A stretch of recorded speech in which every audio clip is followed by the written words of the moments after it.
là thiết tu rong rong te in zawa in chi bai kan buk chama tun tuma hian hei doctor tham te te ne na chu nge ti hian hun bei sei lo no men kain mo thu me em wang ai mu nge kan ni te em wang lo kal nge ti te tlem zo han soi lan kan du ni kabula hian pu tham te ka ti me da aman ro soi le do na full name ka chu hi siam thara kania lo siam thara ti ko bin ko wa tin helama hian udika ron tilang la udika ania the chuan chams ani le a helama kapi ani le kapi hing po he kal in so na chang ka thela wa silo murmoi silo ania helama he pakhat ala lang lo ani chuan hei pi uma muani kan tia iming pum khan tinga kha pi lal muan pui Veronica ti kha ni tam sok chan MSA Treasure ani hian Dallas Central ania pu tham te soi le tura ka nga ya pi muan pui changkai zia kha chu I kan ti chawa nga kan le zel do na ni hello ma het cham se kan kom sa pa VIP ma ma zo bin ka het lang wal te ni eng ti ka khan nge in dun thlen kha ni som paru som panga ni chu tin le le nga len tum nge hei nak tu March ni som ni pariat a hem gan le ta eng ti tu ra local ve nge ni ke ma mo chung kwa in LPT hi anon kanon thla ani ma chuan ka pa hi tlai I official zone in Wednesday kan program ron nei pe boka ka khadi ge ba hi chu recording te pokron ti tlai adala sa it is okay zo do ka release to ni min mani lokhan lodai kha karon ko para mi CCR in lo sak to ha ha solai luminous sound studio ason the last asam ron record so tun ma ron kal poya kalo record to na thim mani solai son wa chang kang chu hei mani lo ka ti chu ka lo ti chu mi CCR in sak ka le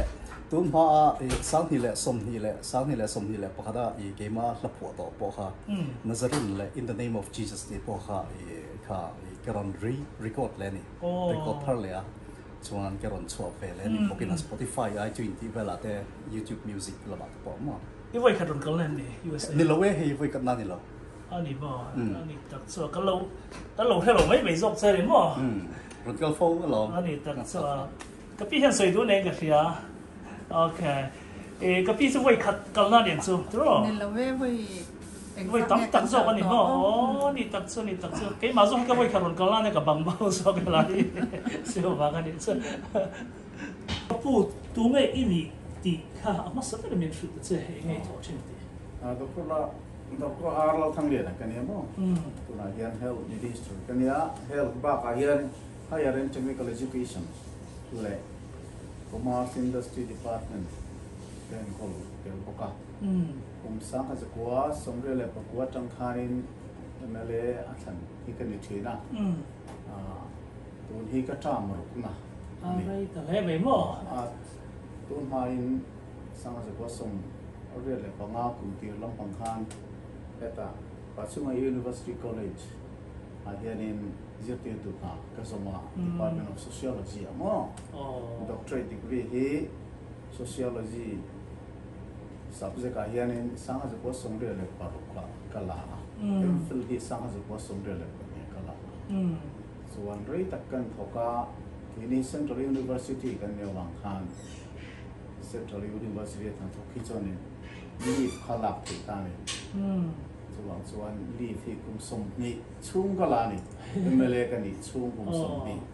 le mini sabi chung lai khan tuna ro chuan service engemaw sa kala ni make line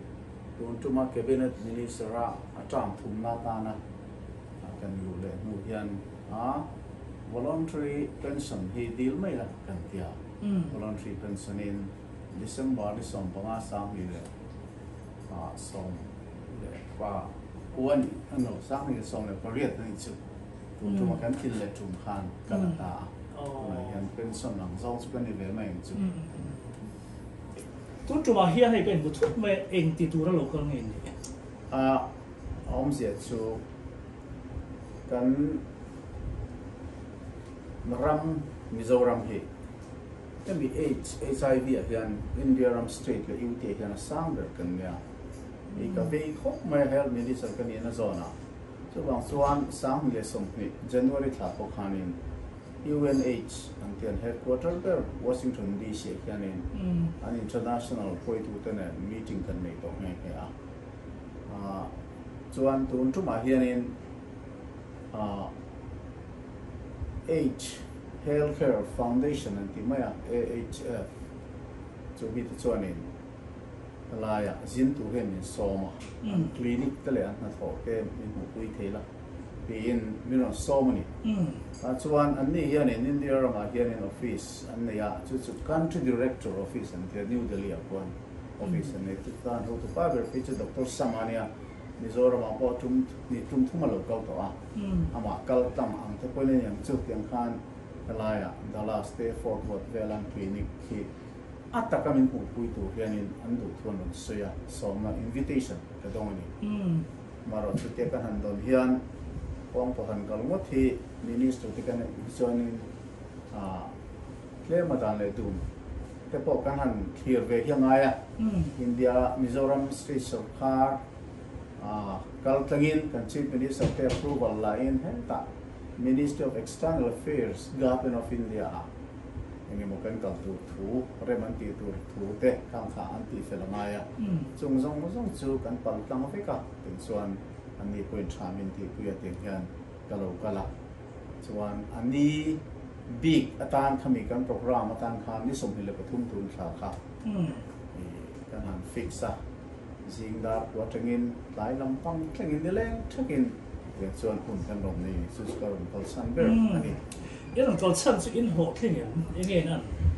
ka be sei phak ba kin kan ho tin ka long khop maya van nei khak taken hei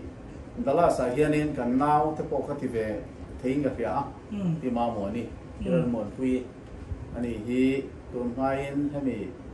NGO thì mấy là UNH kan tiang chia te low experience low nei to low thok to thin USA kan ani ani hi alai nghe đi kan tiang MSA Central in tin ga khia la yan Mizo Society of Central America treasurer ni lai along ni ani hi kan ni na khia na po re tin na pasal tika te po kan ni khia me maอันนี้ฮีมินทรอยอมเทล้อมมันเลยเกี่ยมาวัดเราเดียวเฮียนกันตีมินทรอยอมนี่เล่นชักไม่ตินเฮลายอันนี้เรื่องกับเราอมตัวนี้ก็จังกายเป็นขบใหม่เป็นส่วน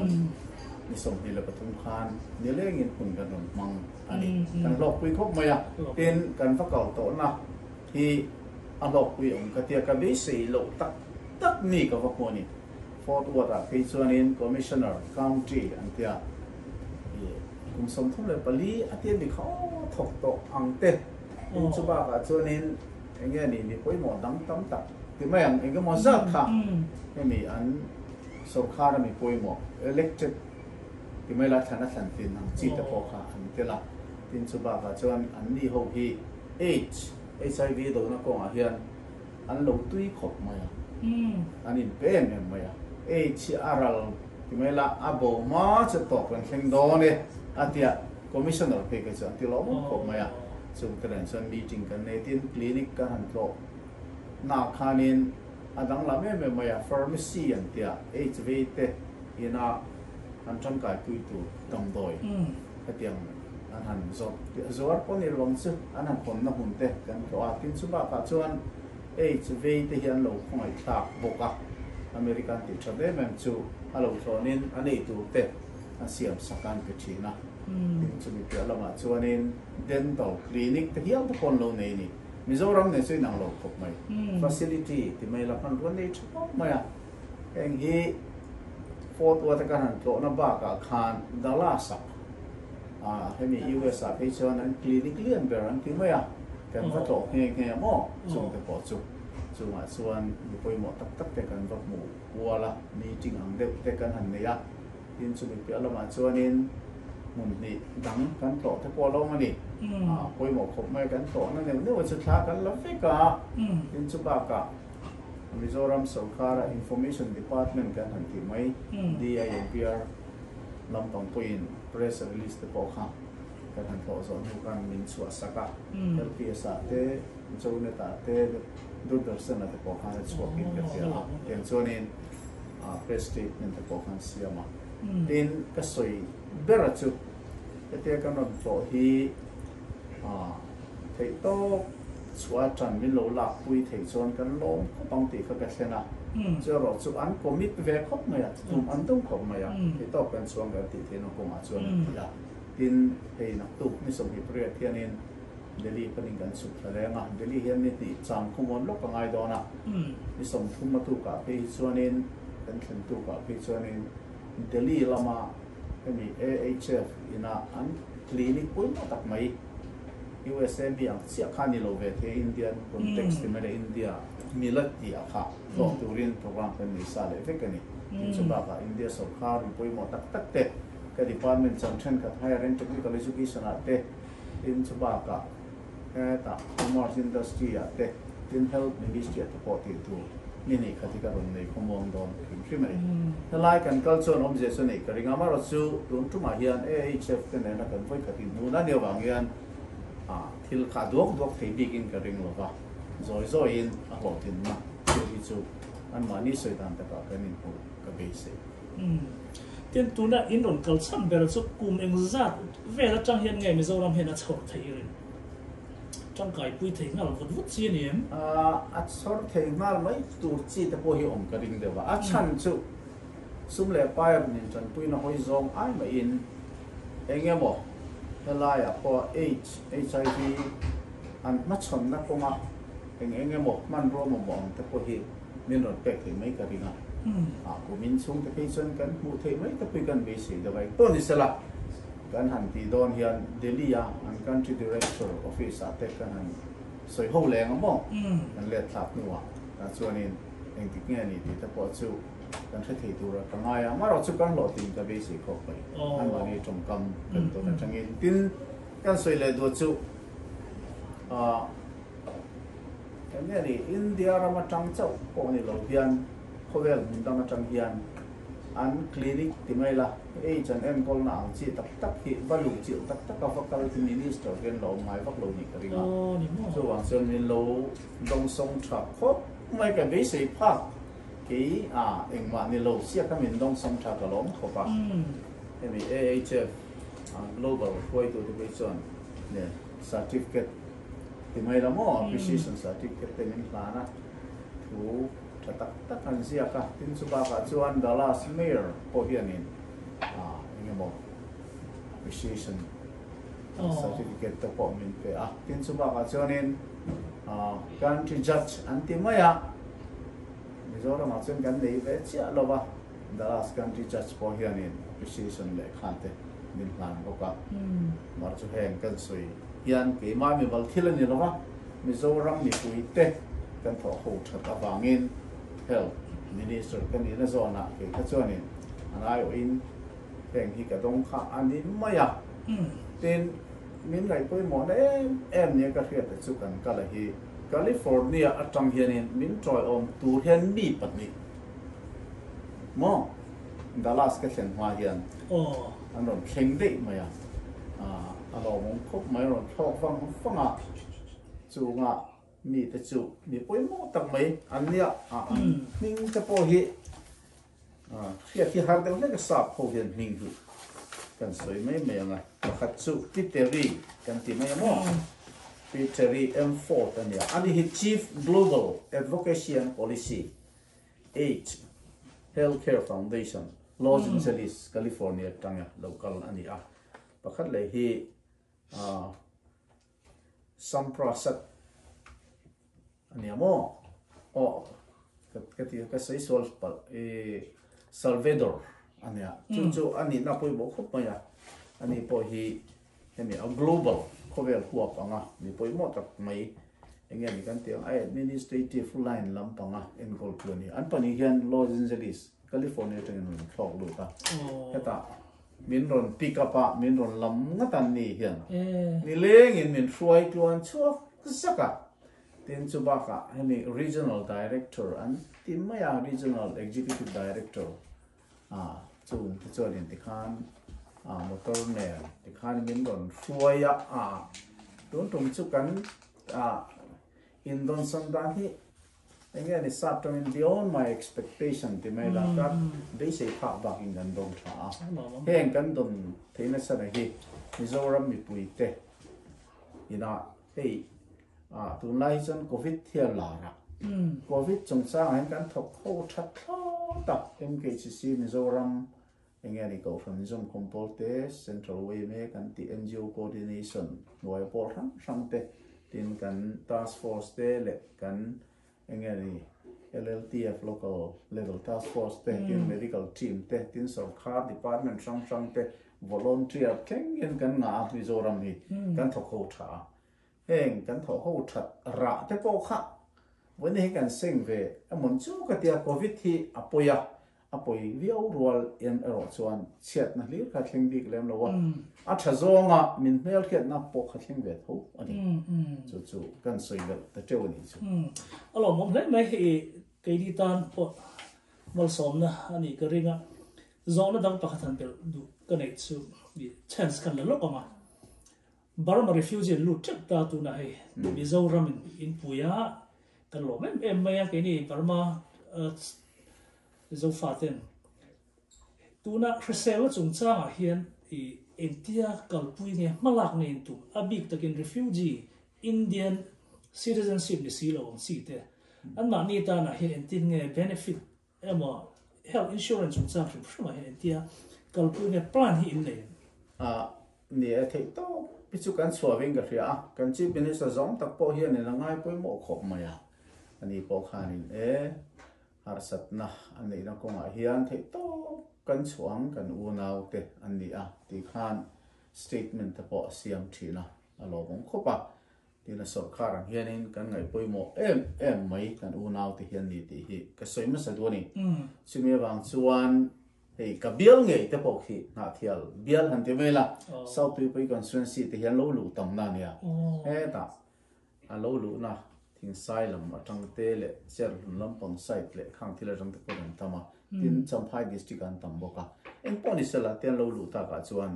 thei to phi kan sarkar pun a choing ka ria ati thei china chuan ei tur in tur ngai to na konga te ponia tin health department en ko tu kani na konga pe chuan in vaccine lak anga po engani kan ti sakmaya tin chu min pialama chuan he ta engani covid test ti le thil danga te po engma khatiang in clear na om lovin thei top kan chho puing ka ria tin chu mi pialama chuan puiting hlir khan lo lut bik lo fa no pang sikul kal lai ang chi te hilama kal thei to si lo halaya mangam ta ka lo lut te kha ang oma chung te po chu ka bial nge a te po khen an oma chung ho te po chu thei top choing kan lo ngai ve na kan Mizoram sikula kan lo admit ve nei chu khatiang khen khanin ngai to na kan lo sen pui ve I kan phak to ka ro hi chu a chin oma an ve sei kan phak lo na po mai the ma se the top choing kan chief minister ho hi chonin ngai to na kan seng khop ve chon ka ria in po ti sela pathian zara ne bo rok te kiam lam te po la pa nang ngem kan khela wa soi the lo wa eng chin nge ti hian kan om ho don ti ro chu soi the lo wa har sap na an ni la ko a chuan so khar ang queen kan sim ho hian kan in pom ve coping ka ria alo mom le mai I hun che taka he karon kalwang vonga ke ni hawin eng ma hel lem chuang lovin ma ru nang ni min lo dong sowa kan lom ta ko sa tin in lo man enge tun tu mai ron kal chung chang enge I certificate dorang chi te kha enge kami ka hriat ve chi te aniem thil ro pui la tu I dong ti te kha lo hria chin khan enge ming han chi te kha ela hianin local dong ti ka hria ta wang khanin kan ta rang ma ta ka chuanin min som tu te hemi Age Healthcare Foundation te hian certificate of appreciation an tiamo certificate of appreciation an te hi ania ai nang em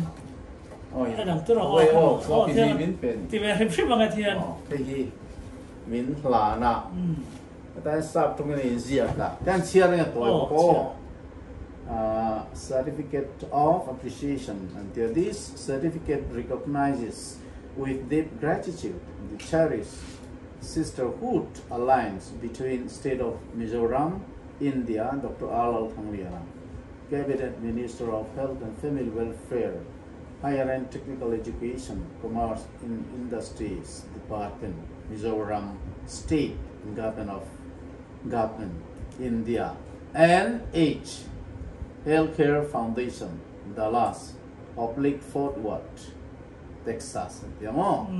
So thank you for your tireless dedication to ending HIV/AIDS in your home state of Mizoram and your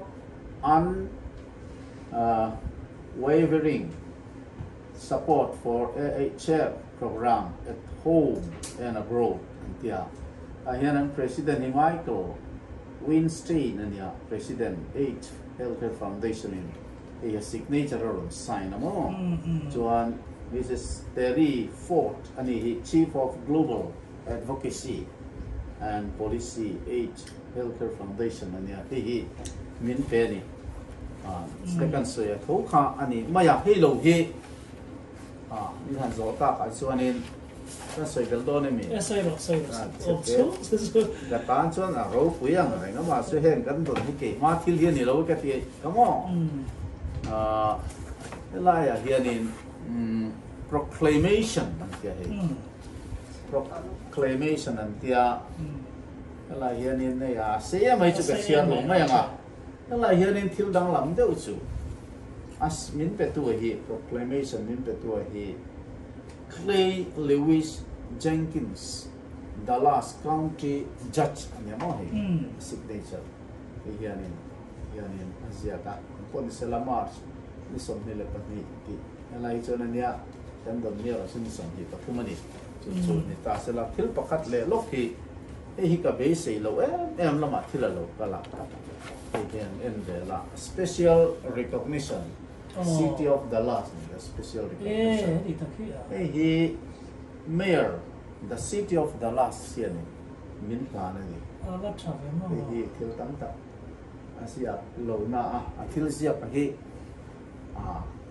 Angai tu tom veng deng pop maya masa yang zong song kan don hen sani ke ma mi bala din ba.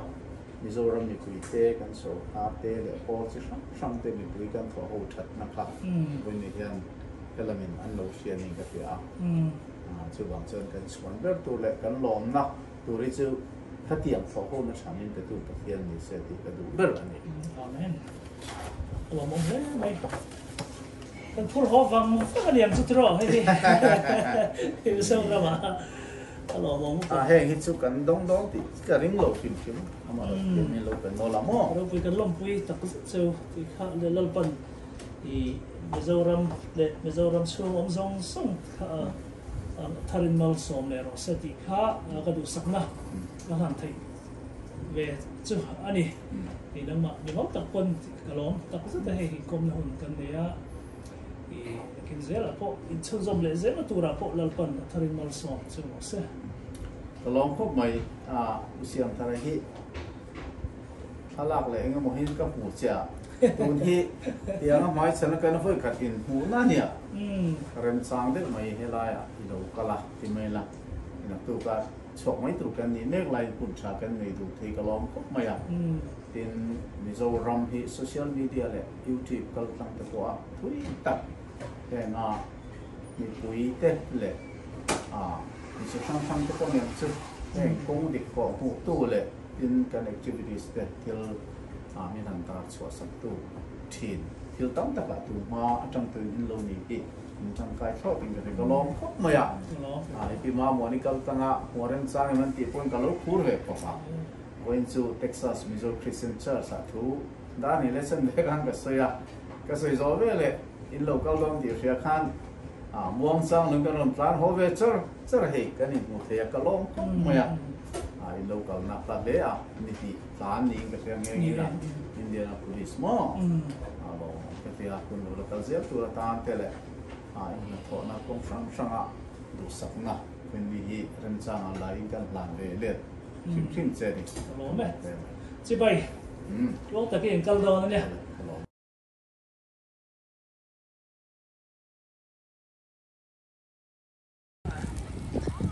la ma lo kal ro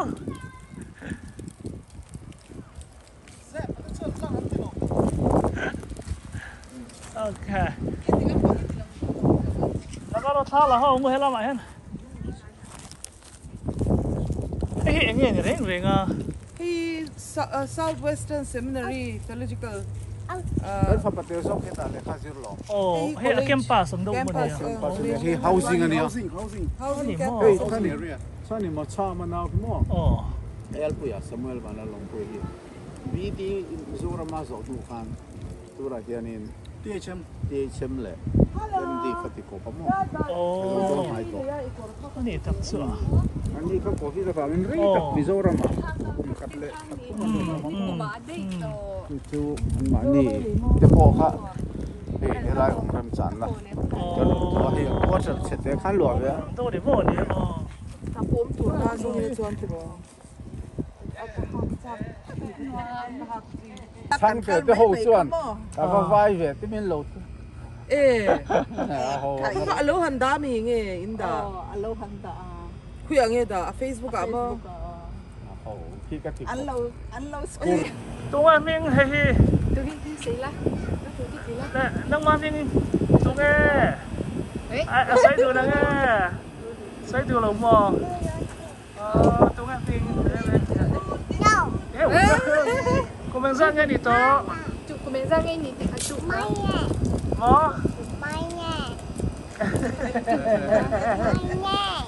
máy nhé thì taoเอาเลยกันหลอมเลยบ๊ายบายบ๊ายบาย Bye bye. inom na hi ay atar paysa metro he ni la song te background te tha ti ni la ki oh la ma Lu yu ti. Lu do ti ti to. Oh, ruti. pa pa ka mi na pa ka na pa ni na he oh what's the malling you know thona na we oh pero en ve ye lo tere Su in anun ano bakal ilkal te bakal ro pe man ka lo. asha ka he An pe man ka lo. min zui lo chu kan zui lo chu he kapi mi zo chau ka e in siam thelo en ve ngai tuan zau zau Ya daring lo. mi zau zau Sa cho ka staring mo. man da wela han e ho wela thatu na tro ino pa Sa ka han sa. In khoa kan lo kal hu na mi zo zo ka kan lai don ne ti ro ron zin ro ron zin ro kan ku din lo ngai ngai do na me cho Ni mo chia ta kan to bangin tun chung chu duangin kan lo en thi thi lo. Siam ti. Indian na han me han ni khong pu mo ni mo ha le kan ko than kan cheng don e no ma ni kan mo ko than lom cheng tu ani chu kan en buat sai mup to lom tu na hen mo preparation na nia kan busy khop mai kan ko than ko mo man ka ngai ngai ro man hun lo chen pat se la ti ro bây giờ mẹ thằng lớn thì đổ rồi mình chú xin khảo chú đổ thì mấy đổ lên là hay อันนี้แหละก็เห็นป้าบายตัวแมงซื้อให้ป้าบายชดแมงเลย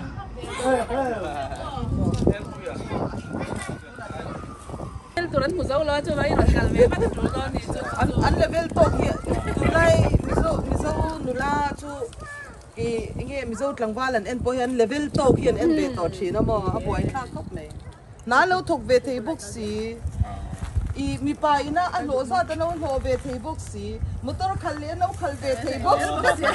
ไม่ถูกลักเลยว่าอะไรจะ klang me ka bang kharin ke mit ami pa khat ti dewa an om kha ga cắn mì dâu nó la tên tấm đắng nó ăn duy lẩu tụi nó tan cho nặng như hình bay một tan như chúng nó rồi chứ อาจจะเด็ดดันเรารับฟังเลยก็เปลี่ยนจากไอดอลตั้งนักศึกษาไอดอลตั้งเราก็ตั้งเป็นอาเจียงเป็นอาชาดีเจ้าอันใส่เทียมเสีย bay mẹ làก็ใส่นายเทียมเนี่ย khơi sự đây rồi phan mà sẽ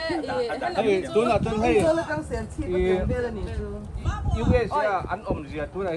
Texas ang kalsiya ito na siyang. Texas rồi đồng bể bên chẳng sẽ chỉ cần chỉnh tổ khá Sal be me sila. mà xem bên cầu tiêm nó hồn rẻ rẻ sập mel cái lưng một lồng hiệp bôi lên đó nằm mel thì là chơi là mel rồi cái lưng Texas sa ko rin nga mel ko mai aso na lalo mà Houston là mà mình bắt bệt phải đó là cho sập mel rẻ rẻ mù đồ cái nó Venice le cái nó